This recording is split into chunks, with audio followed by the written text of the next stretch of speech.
B R Patil ವಸತಿ ಇಲಾಖೆಯಲ್ಲಿ ಹಗರಣ ನಡೀತಾ ಇದೆ ಅನ್ನುವಂತಹ ಆರೋಪವನ್ನು ಮಾಡಿದ್ರು. ಈ ಹಿನ್ನೆಲೆಯಲ್ಲಿ ವಸತಿ ಇಲಾಖೆಯಿಂದ ಈಗ ತನಿಖೆಗೆ ಆದೇಶವನ್ನು ಮಾಡಲಾಗಿದೆ. ಇಲಾಖಾ ಹಂತದಲ್ಲಿ ತನಿಖೆಗೆ ಸಚಿವ ಜಮೀರ್ ಅಹ್ಮದ್ ಖಾನ್ ಸೂಚನೆಯನ್ನು ಕೊಟ್ಟಿದ್ದಾರೆ. ವರದಿ ನೀಡುವಂತೆ ವಸತಿ ಇಲಾಖೆಯ ಎಂಡಿಗೆ ಈ ಬಗ್ಗೆ ತನಿಖೆ ನಡೆಸಿ ವರದಿ ಕೊಡಬೇಕು ಅಂತ ಹೇಳಿದ್ದು, ಲಂಚ ಪಡೆದು 950 ಮನೆಗಳನ್ನು ಹಂಚಿಕೆ ಮಾಡಿದಂತಹ ಆರೋಪವನ್ನು ಬಿಆರ್ ಪಾಟೀಲ್ರು ಮಾಡಿದ್ರು. ಇಲಾಖಾ ಹಂತದಲ್ಲಿ ಅಧಿಕಾರಿಗಳಿಂದಲೇ ತನಿಖೆಯನ್ನು ನಡೆಸೋ ಮೂಲಕವಾಗಿ ನಿಜಕ್ಕೂ ಆರೋಪದ ರೀತಿಯಲ್ಲಿಯೇ ಹಗರಣ ನಡೆದಿದೆಯಾ ಇಲ್ವಾ, ಏನಾಗಿದೆ ಅನ್ನೋದರ ಬಗ್ಗೆ ವರದಿ ಕೊಡುವಂತೆ ಎಂಡಿಗೆ ಸೂಚನೆಯನ್ನು ಕೊಟ್ಟಿದ್ದಾರೆ. ಪಬ್ಲಿಕ್ ಟಿವಿಗೆ ಉನ್ನತ ಅಧಿಕಾರಿಗಳಿಂದಲೂ ಕೂಡ ಮಾಹಿತಿ ಲಭ್ಯವಾಗಿದೆ. ಗೋಲ್ಮಾಲ್ ಆರೋಪ ಮಾಡಿದ್ರು ಬಿಆರ್ ಪಾಟೀಲ್. ಅದಾದ ನಂತರದಲ್ಲಿ ವಸತಿ ಸಚಿವ ಜಮೀರ್ ಅಹ್ಮದ್ ಖಾನ್, ನಾನು ₹1 ತೆಗೆದುಕೊಂಡಿಲ್ಲ, ಆಗೊಂದು ವೇಳೆ ಯಾರಾದರೂ ತೆಗೆದುಕೊಂಡಿದ್ರೆ ಅವರ ವಿರುದ್ಧ ಕ್ರಮ ಆಗುತ್ತೆ ಎಂದಿದ್ರು. ಈಗ ಅದರಂತೆ ವಸತಿ ಇಲಾಖೆಯಲ್ಲಿ ಎಂಡಿಗೆ ಸೂಚನೆ ಕೊಟ್ಟಿದ್ದು, ಹಗರಣದ ತನಿಖೆ ಆಗಬೇಕು ಮತ್ತು ಬೇಗ ಈ ರಿಪೋರ್ಟ್ ಕೊಡಬೇಕು. ಸರ್ಕಾರಕ್ಕೆ ಈ ರಿಪೋರ್ಟ್ನ ಕೈ ಸೇರುವುದರಲ್ಲಿ ತಡ ಆಗಬಾರದು ಮತ್ತು ಯಾರೇ ತಪ್ಪಿತಸ್ಥರಿದ್ದರೂ ಮುಲಾಜಿಲ್ಲದೆ ಆ ವರದಿಯಲ್ಲಿ ಅವರ ಹೆಸರು ಉಲ್ಲೇಖ ಆಗಬೇಕು ಅಂತ ಸೂಚನೆಯನ್ನು ಕೊಟ್ಟಿದ್ದಾರೆ. ಈಗ ಅದರ ಬಗ್ಗೆ ತನಿಖೆ ಕೂಡ ಆರಂಭವಾಗಿದೆ. ಮತ್ತಷ್ಟು ಮಾಹಿತಿ ಕೊಡ್ತಾರೆ ನಮ್ಮ ಪ್ರತಿನಿಧಿ ಲೋಕೇಶ. ಇಲಾಖಾ ಹಂತದಲ್ಲಿ ಅಧಿಕಾರಿಗಳಿಂದ ತನಿಖೆಗೆ ಸೂಚನೆಯನ್ನು ಕೊಡಲಾಗಿದೆ. ಡೆಡ್ಲೈನ್ ಇದೆಯಾ ಇಷ್ಟು ದಿನಗಳಲ್ಲಿ ವರದಿ ಕೊಡಬೇಕು ಅಂತ?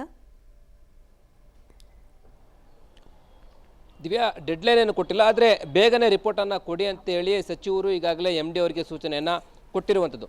ಆಳಂದ ವಿಧಾನಸಭಾ ಕ್ಷೇತ್ರಕ್ಕೆ ಸುಮಾರು 350 ಮನೆಗಳ ಹಂಚಿಕೆ ಆಗಿತ್ತು. ಆ ಮನೆಗಳ ಹಂಚಿಕೆಯಲ್ಲಿ ಲಂಚವನ್ನು ತೆಗೆದುಕೊಂಡು ಮನೆ ಹಂಚಿಕೆ ಮಾಡಿದ್ದಾರೆ, ಜೊತೆಗೆ ಲಂಚಕ್ಕೆ ಬೇಡಿಕೆ ಇಟ್ಟಿದ್ದಾರೆ ಅನ್ನುವಂಥ ಆರೋಪವನ್ನು ಕೂಡ ಬಿಆರ್ ಪಾಟೀಲ್ ಅವರು ಮಾಡಿತ್ತು. ಇದರ ಸತ್ಯಾಸತ್ಯತೆಯನ್ನು ಕೂಡಲೇ ತಿಳಿಬೇಕು. ಜೊತೆಗೆ ಯಾರು ತಪ್ಪಿತಸ್ಥರಿದ್ದಾರೆ, ಯಾರು ಈ ರೀತಿ ತಪ್ಪು ಮಾಡಿದ್ದಾರೆ ಅವರ ವಿರುದ್ಧ ಕ್ರಮವನ್ನು ಜರುಗಿಸಿ ಇದರ ಸಂಬಂಧಪಟ್ಟಂಥ ವರದಿಯನ್ನು ನನಗೆ ಸಲ್ಲಿಕೆ ಮಾಡಬೇಕು ಎನ್ನುವಂಥದ್ದನ್ನು ಜಮೀರ್ ಅಹ್ಮದ್ ಖಾನ್ ಅವರಿಗಾಗಲೇ ಸೂಚನೆಯನ್ನು ಕೊಟ್ಟಿರುವಂಥದ್ದು. ಈಗಾಗಲೇ ಇಲಾಖಾ ಹಂತದ ತನಿಖೆ ಕೂಡ ಆರಂಭ ಆಗಿದೆ.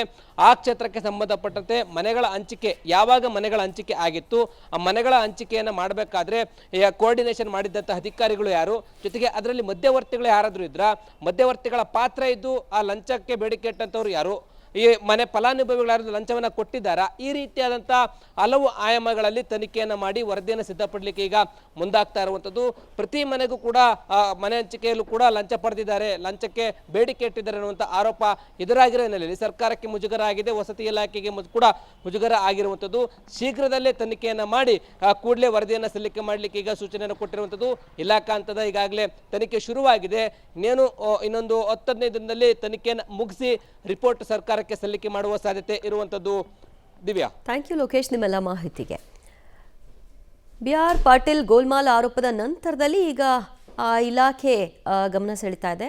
ಸೊ ನಿಜಕ್ಕೂ ಆ ರೀತಿಯಾಗಿ ಹಣವನ್ನು ಪಡೆದು ಮನೆಯನ್ನು ಹಂಚಿಕೆ ಮಾಡಲಾಗಿದೆಯಾ, ಮಾಡಿದರೆ ಅದರಲ್ಲಿ ಭಾಗಿಯಾಗಿರೋರು ಯಾರು, ಅಧಿಕಾರಿಗಳ ಮಟ್ಟದಲ್ಲೇ ಆಗಿದೆಯಾ ಅಥವಾ ರಾಜಕಾರಣಿಗಳ ಒಂದು ಪಾತ್ರವೂ ಇದರಲ್ಲಿ ಅಡಕವಾಗಿದೆಯಾ, ಇದೆಲ್ಲವೂ ಕೂಡ ರಿಪೋರ್ಟ್ನಲ್ಲಿ ಉಲ್ಲೇಖ ಆಗುತ್ತಾ, ಆದ ನಂತರದಲ್ಲಿ ಏನಾಗುತ್ತೆ, ಯಾವ ರೀತಿ ಕ್ರಮ ತೆಗೆದುಕೊಳ್ತಾರೆ, ಕಾದು ನೋಡಬೇಕು.